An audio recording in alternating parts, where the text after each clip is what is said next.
sipag, natyaga talaga siya. Talagang sigido talaga siya makatapos ng pag-aaral niya. Nag-working student siya, CCT. Kaya naman, hangad nilang mapanagot ang taong may kagagawa ng krimen. Hindi siguro nahanap yung buwan. Oo.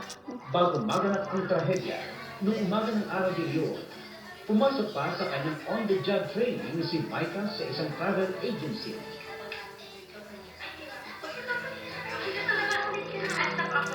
Ingat ka ha. Tandaan mo, mag-iingat ka ha. Okay, bye. Ingat-ingat talaga.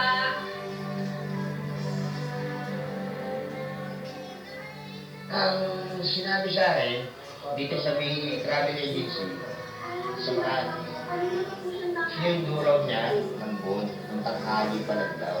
Dali,